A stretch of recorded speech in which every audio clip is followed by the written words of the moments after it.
I'm America's Digital Pro, Kim Commando, and welcome to Commando on Demand. It's my podcast that gives you in-depth insight on the ever-changing technology world. Before we get started, a quick message from one of our partners in this podcast that help make them possible.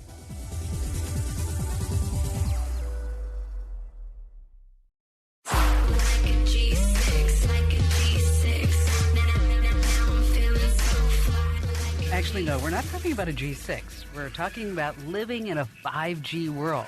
Oh my gosh, it's going to be so amazing. It's like living a science fiction movie in real life. Cars and buses will drive themselves. Appliances will order their own supplies. Technology, get this, will operate at speeds 10 to 100 times faster than 4G. Movies are going to download 200 times faster than you can microwave your popcorn. And it's coming, whether you like it or not. But here's the bad news. 180 doctors and scientists from over 35 different countries, they signed a petition warning about 5G's frightening health risks. They're actually pleading for more research before it's actually forced on the public. Would you believe that the military refers to 5G as a weapon? It's so powerful, in fact, that they are able to deploy it for crowd control and national defense. And not only that, 5G may one day help protect us from terrorism. An alleged government memo claims that the Trump administration is considering using 5G to form a kind of defense perimeter, which will hopefully guard classified U.S. information from cyber attacks and also enable data-intensive weapons to defend our borders. I'm Kim Commando, America's Digital Pro. And as you know, I've been in this business a long time. I've seen so many new breakthroughs. But this 5G is different, folks. It's powerful, powerful technology with some really intense capabilities. Like, you're going to start seeing 5G antennas popping up in your neighborhood. How about one on every 10 to 12 homes? So you really need to know exactly what 5G means, because nobody in greater civilization will be able to avoid 5G exposure. As I mentioned, 5G is super fast. Of course, gamers and virtual reality buffs are going to enjoy these super high-maintenance apps on individual headsets flawlessly. It's not possible now. And workers will get nearly instant access to any type of document, photo, video file, you name it. That's all going to be housed in this 5G cloud. But a lot of people are freaked out about 5G. It doesn't seem all that long ago that I did a Commando on Demand podcast on EMF exposure risks. Well, that was just based on 4G frequency. That was scary enough. But with 10 to 100 billion connections being added, the negative side effects are probably going to get worse. That's why you want to stay right where you are, because in this special Commando on Demand podcast, you're going to learn about all the great things that 5G is promising, but also you need to know about the downsides too. Now, it's not my intention to freak you out, but I just need you to have the facts.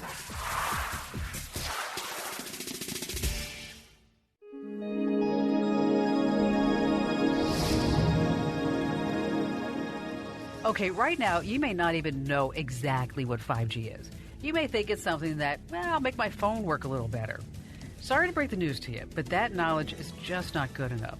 You really need to hear from a wide variety of experts if you want to make a good decision about how you are going to use 5G in your life. So I'm going to bring it to you, the good, the bad, and also the cost of 5G. First up, we're going to talk to Nikki Palmer.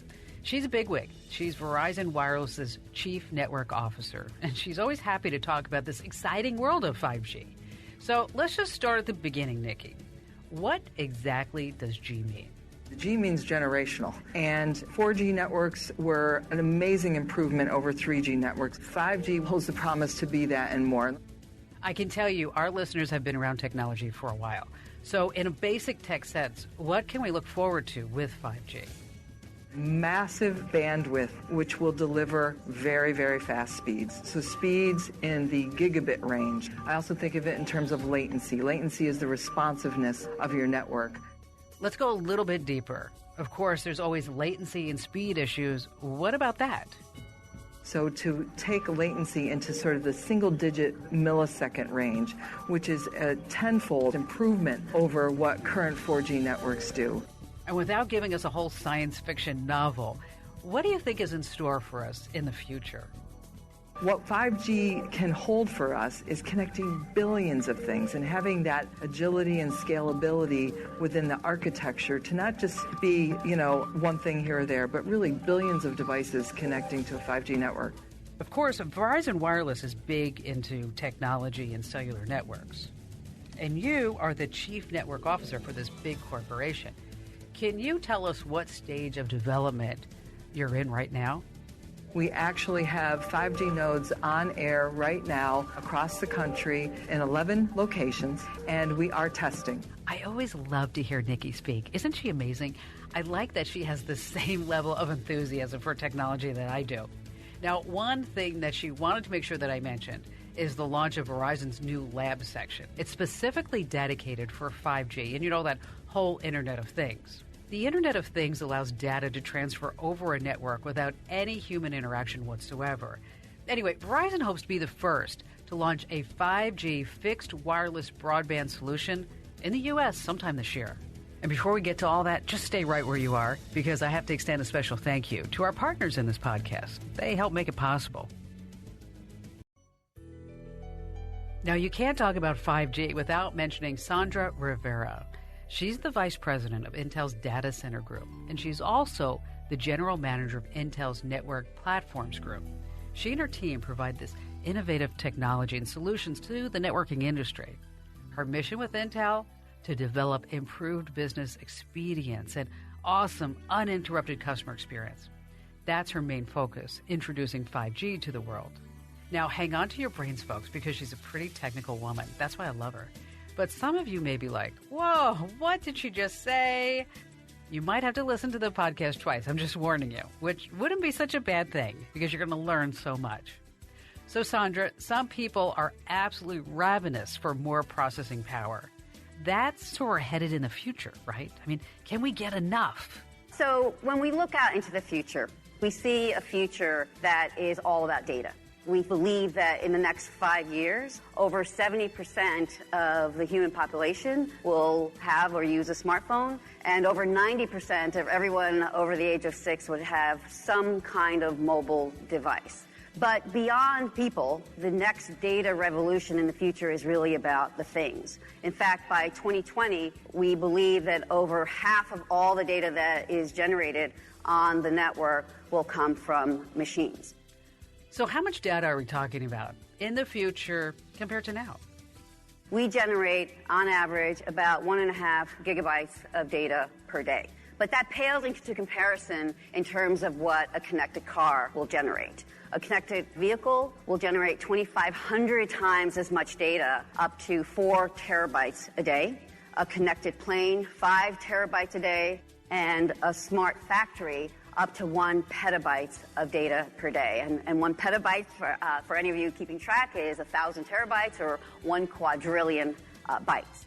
I have to tell you, when I first started in the tech industry, 1 gigabyte was almost unheard of. How could we ever manage a quadrillion bytes? So to handle all of that data, we need a fundamental different approach in terms of how networks are architected and deployed, and we believe 5G is an answer to that problem. Seems like it's not only an answer, but there will be the revolutionary operating source of everything. That's just too big to digest in one chunk. So let's take it piece by piece. In a nutshell, what are the systems that will be affected by this revolution? The first is massive machine-type communications, and these are indicative of the types of technologies and capabilities that are enabling the Internet of Things. So sensor data in the smart appliances in your home, or smart lighting and smart infrastructure in a smart city. Of course, all the infrastructure in a smart factory. And what are the advantages of this so-called sensor data that you're talking about? They don't require large amounts of bandwidth, and they are not sensitive to latency. But there's many, many millions of these sensors that need to be aggregated, and where you can collect data and then turn that into valuable insights and information. Okay, this is really something. We have sensor data, smart appliances, smart homes, smart factories, very exciting stuff. Give us another example. A second use case is enhanced mobile broadband. In fact, many of the trials that we're participating in today are under this category of capability. The 5G Tech Forum with Verizon is focused on not just the immersive experiences you're trying to enable in the home, but that last mile, that last few hundred yards or few hundred meters of connectivity. That's what the innovations in the new wireless technology will enable for enhanced mobile broadband. And you had mentioned low latency systems that are presumably ultra reliable. Is that really possible? One of the best examples of this particular use case is the connected car, where you need a very fast response time when you're doing functions like collision avoidance or overtaking a vehicle or lane changing. We know with today's 4G network that round-trip response time typically takes about 15 milliseconds between the connected car and the network. But in order to deliver on the collision avoidance promise that we have with connected cars, you really need to take that down to 3 milliseconds. And with 5G, that response time is actually shortened down to just 1 millisecond with 99.99% reliability. That is so impressive. Now, my broadcasting company, Westar Multimedia Entertainment, we have so many moving parts. I can imagine that we'll be incorporating facets of 5G when it's ready, if nothing else, just for the computing power alone. But developers just can't snap their fingers and make that happen, obviously. So what needs to go down in order for you to offer that level of accuracy and that level of power to businesses? We know that we need a different approach to the network architecture. We need a network infrastructure that is much more intelligent, not just in the core, but in the edge and in the axis of the network, with distributed, intelligent, programmable, and scalable capabilities through that spectrum of infrastructure. We also know that when we introduce programmable computing in parts of the network that never existed before, you're able then to harness a lot of the data that you collect and turn that into valuable information that you can then monetize, and where you can create new services that are available both upstream to the content providers and also downstream to the consumers of that data, whether they're people or they're things. And of course, open source and open standards really represent a critical capability of accelerating that distributed intelligent network architecture, because open source and open standards lowers the barriers to entry, accelerates the pace of innovation. It allows us to have many more new use cases and capabilities, and overall more choice and lower cost in the market. So within this intelligent infrastructure, what exactly is being deployed today? We'll start with drones in the access network, and I love drones. Drones are fun, but they're also quite useful. Today, they're used for photography and surveying. They're used for inspections, and they're even used to create an on-the-fly cellular transmission capability. So imagine a natural disaster where your infrastructure is wiped out. You can actually recreate that infrastructure, that wireless access capability, through a drone network. So great, drones can help us save the world when the whole system goes down. If only I knew how to fly mine better so I don't crash it. Anyway, is there anything else in the sky we should all know about? We've been working with Airbus. Airbus provides a number of aircraft inspections clearly for their aircraft throughout the year. And typically, this is the job of two people hoisted on cherry pickers that inspect that airplane end to end, and that process takes about 2 hours. With a drone, that process only takes 15 minutes, but you have added capabilities with a drone because you can begin to collect data on those inspections and build a database of flaws and faults and diagnosis of problems with airplanes, and be able to test what you see with the 360 cameras on the drone with the database that is stored back in the cloud. Okay, that's awesome. Now, let's get back on the ground just for a little bit. How will 5G affect me, let's say, when I'm at a concert or maybe I'm at the Super Bowl game? I noticed that it's really hard to post when there's thousands in a crowd. Last year, I took my mother to a Neil Diamond concert, and it was really hard to even tweet out, because of all the network congestion. So today at events and concerts, we know that the distribution of the data and the load on the network is very spiky. And if you look at something like the Super Bowl, the high peak traffic for content actually isn't for touchdowns. It is during the halftime show when you see people taking selfies and photos and videos and uploading. What that represents to the network provider is, of course, a great load on their network. And one of the ways they're overcoming that is by bringing more intelligence to the edge of the network from the core and extending that capability and building a Cloud RAN capability that now allows you to cache content locally and to be able to satisfy the user's experience without the backhaul costs and latency that you would normally incur.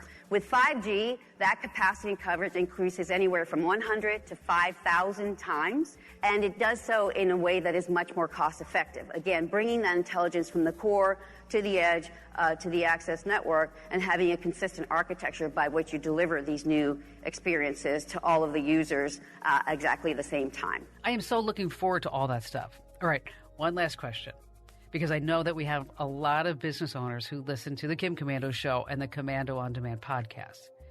Do you have any advice, any words of encouragement for business owners? 5G is happening now. And in fact, when you have that programmable computing capability in all areas of your infrastructure, you're able to provide data analytics and turn so much of that data into valuable services that you can monetize with your upstream customers and your downstream customers. Thanks again, Sandra. I really appreciate the time that you spent with us. And I wish you the best on your launch. And if you're ever in Phoenix, come by and say hello to us. Thank you. So as you can see, 5G isn't just a slam dunk deal. I really need you to know more about it in order for you to understand. As you can clearly see, there's a lot of information around 5G. So that's why you want to stay right where you are, because coming up, we're going to talk about what's next in 5G, including how your car is going to have this 5G connection. Totally amazing stuff. And of course, I don't mean to be Debbie Downer, but we have to talk about the bad news with 5G too. All right, we're still on the good section of 5G. So it's time to go to market with Vincent Everts. He's sort of like the Netherlands version of me. He is a super famous blockchain expert. He's a tech junkie, passionate speaker, and a video blogger. He doesn't cover quite as much ground as I do, but he does have an audience, and he links to them very effectively with new technology. And I have to tell you, I'm kind of jealous right now because Vincent got to go to a place where I've always wanted to go. He went to the 2018 Mobile World Congress in Barcelona, and he came back loaded with all kinds of information on all the latest 5G trends. He also got to visit Ericsson, which is one of the top telecommunications leaders in Sweden. They're doing some really great things over there. Just recently, they collaborated with both Intel and Korea Telecom and connected a car to 5G right in the middle of Seoul. So, Vincent, are you excited about 5G or what? But is there anything that you want to share about it that you saw over at the Mobile World Conference in Barcelona? It is 1,000 times more capacity, 100 times more speed, 10 times less latency, and the phone uses 10 times less energy. So we are finally going to get phones which last for 1, 2, or 3 days. So that's really interesting about 5G. Everybody is really serious about it. And Ericsson, we forget here in the United States how tech aggressive they really are. How close are they to launching a 5G product? Ericsson said, hey, every hardware which we've shipped since 2015 is now ready for 5G. The standard of 5G was only ready in December, but now they're shipping it everywhere all over the world, and previous hardware was already there. So the big networks are now being implemented for 5G in America, in China, in Japan, in Korea, and also Europe is slowly starting up. So that's really interesting to see the back office of Ericsson, how they're doing that. That's some really technical information, how they're doing it, but it's getting very, very quick. So you've heard the good. 5G is truly amazing technology, and we have to respect the sheer power of it. 5G definitely has a lot to brag about, but you may not be on board some of the changes it's going to bring. Speaking of changes, I heard from my colleagues Paul Benson and Eric Rodriguez from True News, and they uncovered something very interesting. Can you imagine a world without television? Well, T-Mobile may be aiming for just that. So AT&T and Verizon, along with T-Mobile and Sprint, they're all focused on 5G for this year. They're trying to deploy the next generation of wireless technology throughout the U.S. and across their coverage areas now throughout this year. T-Mobile, though, is taking another step. Not only are they deploying 5G, they're also getting ready to go after the cable and satellite networks. They're getting ready to uncarrier, what they call it, the TV industry. And so what they're wanting to do is they're wanting to basically attack those companies to free up people from contracts, from disruptive service and things like that. And I know they're headed for one bundle that's all cellular, 5G on both ends, through a set-top box. And that's going to be possible once 5G towers start showing up in residential neighborhoods. This totally aligns perfectly with T-Mobile's plan.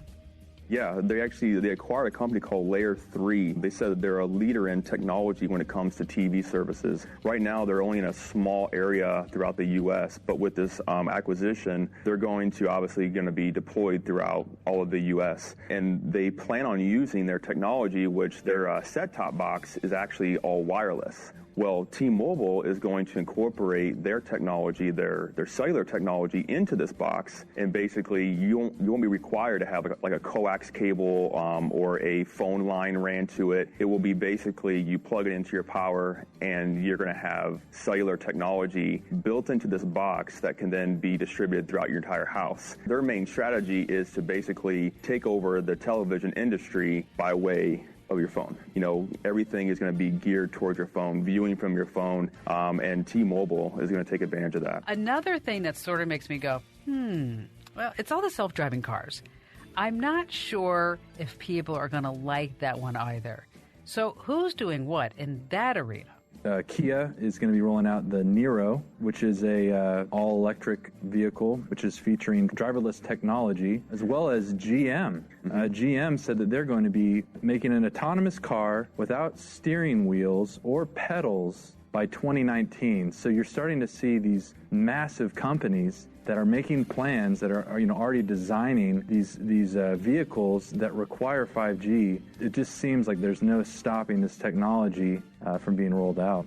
This is so weird because doesn't it usually take a really long time to get past all the traffic and safety and government regulations? Yeah, and one thing that from the rollout or the announcement from GM at CES, they actually said that they submitted a petition to the National Highway Traffic Safety Administration for permission to deploy a car that doesn't comply with the current federal safety standards. So, going back to the health issues, we want to throw in safety as well. They're trying to rewrite or, kind of go around the current safety standards in order for them to be able to deploy this steering wheel-less car in the next couple of years, really. Well, it seems they're really not worried about safety protocol, but I am. So in your opinion, do you think people will eventually just submit to all the health risks, or will this actually escalate to be a bigger concern? I think it's to be a bigger concern because, although 5G is going to be a benefit as in speeds and being able to help businesses do things quicker, people at home, do and find things quicker, you also have to deploy more hardware in order to get the faster speeds. They have to deploy a lot more towers, a lot more antennas, a lot more hardware in general in order to make 5G a reality. So one article I had seen a mock-up of, in one building alone on top of the roof, they had 4 to 5 different antennas on top of one building. So just imagine that throughout your entire city, whether it's large or small, every single building is going to have a minimum, according to this picture, 4 antennas on each building in order to be able to deploy 5G in the way that they want. 4 to 5 antennas, all deploying the same electromagnetic frequency as microwaves, connecting and controlling billions of devices at once. It sounds kind of like a slow human barbecue. Obviously, here we go. There's bad news about 5G you need to know about too. Not too long ago, I did a podcast, and if you missed it, you really should listen to it. It was about the movie Generation Zapped and all the health risks and diseases associated with EMF waves. And it was only referring to 4G mobile technology. Now, multiply those symptoms by 10 to 100-fold, and unfortunately, that's potentially 5G. I mean, consider what happens in your microwave. How do you think it can heat up your coffee or cook bacon in record time? Well, without getting overly technical, it ramps up the electricity from 120 volts coming out of your wall to a whopping 3,000 volts. Your microwave not only exposes your food to electromagnetic radiation, it actually changes the polar molecules in your food. Now, the molecules in your food are mostly water. When microwaved, they produce thermal energy in a process called dielectric heating. It's the changing and excitation of molecules. Are you still with me? And guess what, my friends? Humans are mostly water. Our cells are not immune to excitation when exposed to microwave frequencies. Just forget about politics for just a moment. Health, privacy, personal information, the ability to control our own devices. We're going to have to give it all up just to get a hold of the power of 5G. There are always people who are afraid of new technology, afraid what it will do, how it will affect them, what it will do to their families. Do you remember back in the 1950s? Oh no, don't watch too much television. It's going to be bad for you. Don't sit too close to the TV. It's going to hurt your eyes. And today, it's all about going outside and not having so much screen time. It's in the best interest of the cellular companies to make sure that any health concerns with 5G, well, that they're addressed. And all that is happening right now behind the scenes. But what about the cost? Sprint has confirmed that your 5G cell phone bill, it's going to go up. But from what? I used to pay $100 a month not too long ago. Now I'm down to $80 a month with unlimited data. 5G phones with all the bells and whistles. Are you ready for it? Forget about the $1,000 smartphone, $1,500. But it's going to be great. We're talking about facial recognition. It will control your car, your home. But other companies are saying that prices won't increase by that much at all. That's because we're talking about two different types of costs here. Soft costs, meaning the data and the speed, may very well stay the same. On the other hand, you're going to have to pony up more towards infrastructural costs if you want their gadgets to be under your own 5G control. It's going to transfer your role from the customer to the operator. There are so many moving parts, like I said. And as you can imagine, these self-running gadgets and self-organizing networks, it's not going to come without a price. So for this year and next, let's just talk about your phone. Of course, we have Sprint, Verizon, AT&T, T-Mobile. They have all these different deals with different companies to get their 5G chipset. For instance, Sprint has a deal with Qualcomm. Each mobile company has its own bandwidth capabilities, and like today, some will be better at delivering than others. Data prices are definitely going to change. It's probably going to be structured differently than the price per gigabyte that we are using today. So I'm curious, how many of you actually know how to milk a cow? Can you bale hay? Can you make cheese from scratch? Okay, I can't do any of the above. I can make butter from scratch, but that's another story. But if I go on YouTube, there's going to be somebody there to tell me how to milk a cow and bale hay and make cheese. Back in the day, this was all common knowledge. My point is, don't run away from technology. It's not chasing you. Take the time to learn about 5G. And always ask yourself, how much do I allow 5G to control my life? These are smart questions that we should be asking ourselves as we enter this whole 5G movement. And don't forget, take a moment and listen to the podcast I did that's called Generation Zapped. I really delve into the physical effects of electromagnetic frequencies. I'm Kim Commando, America's Digital Pro, and I just want to remind you, always walk in the knowledge of technology. It's a heck of a lot better than being afraid of it. So as you can see, 5G isn't just a slam dunk deal. I really need you to know more about it. I couldn't have done this podcast without our special guest. First up, thank you, Nikki Palmer. She's Verizon Wireless's Chief Network Officer. Appreciate you being on board with us. And also joining us, Sandra Rivera. She's the Vice President of Intel's Data Center Group and General Manager of Intel's Network Platforms Group. She gave us a lot of information about processing power. And then from the Netherlands, Vincent Everts. Thank you, Vincent.